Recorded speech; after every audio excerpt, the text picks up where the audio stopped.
Hi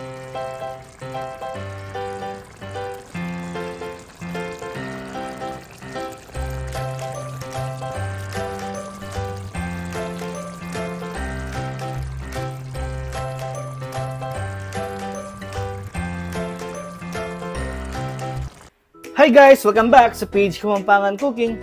For today's cooking vlog, magluluto tayo ng chicken adobo. Okay, maraming style ng pagluto nito, no? Pero papakita ko sa inyo kung paano ako magluto nito. Napakasimple lang guys. Ang una kong gagawin, pipituin muna natin itong patatas. Okay, optional lang to pero karamihan naglalagay nito.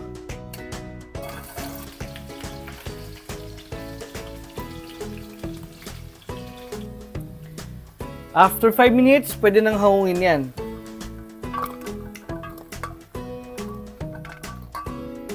Then, set aside na muna natin. Bukasan lang natin yung mantika guys. Masyadong madami.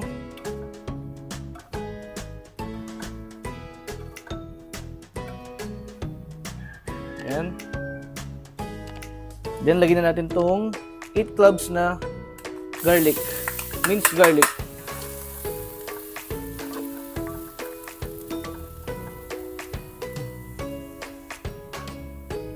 Kapag medyo light brown na yung garlic, sunod naman natin itong onion.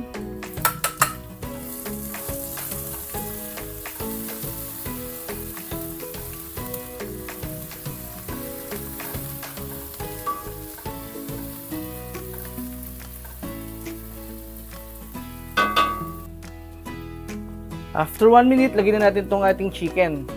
Ayan, 1.5 kilograms yan guys. Kahit anong part pwede, no? Pero ang gamit ko dyan, wings, thigh part, at saka leg part. Pwede na rin natin timplahan yan ng 1 chicken cube, paminta, tsaka 3 pirasong bay leaves. Then, haluin lang ulit natin. At igisa lang natin yan ng mga 5 minutes.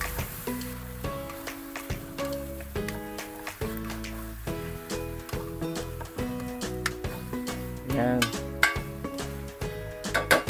Ang bango ng bay leaves guys. Amoy na.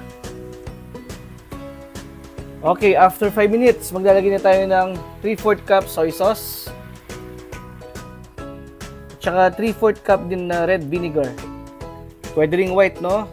Pwede ring kalamansi, walang problema yon. O baka may mag-comment na naman, yung lolo ko kalamansi gamit. Pwede rin naman suka guys, basta maayos na yung pagkakaluto nyo. Magiging masarap pa rin yan.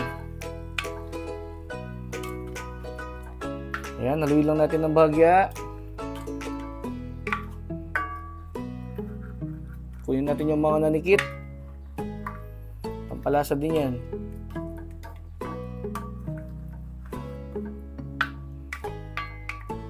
Ayan. And then, takpan na muna natin. At hinaan lang natin yung apoy. At hayaan lang muna natin kumulo yan ng mga 10 minutes. After 15 minutes, tikman natin siya guys para may adjust natin yung lasa. And medyo, hindi pa tayo naglagay ng tubig guys, no? Pero lumabas na yung tubig ng ating manok. Tikman naman natin yung sabaw.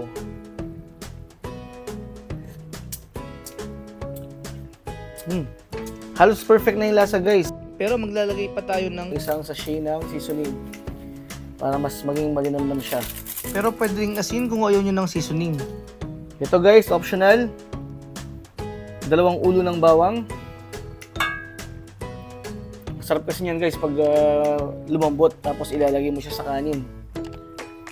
Optional lang yan, no? Pero pwede nyo gayahin.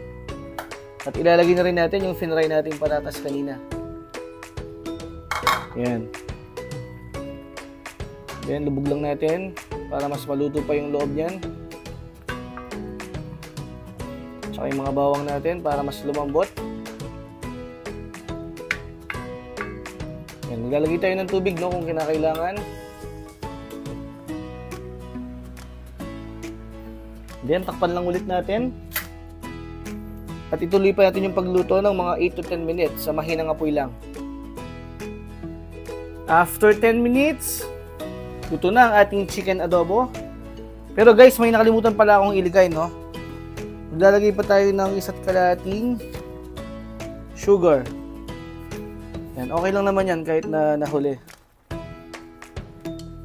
Then ito, optional lang din. Maglalagay ako ng siling na buyo. At saka pa natin haluin.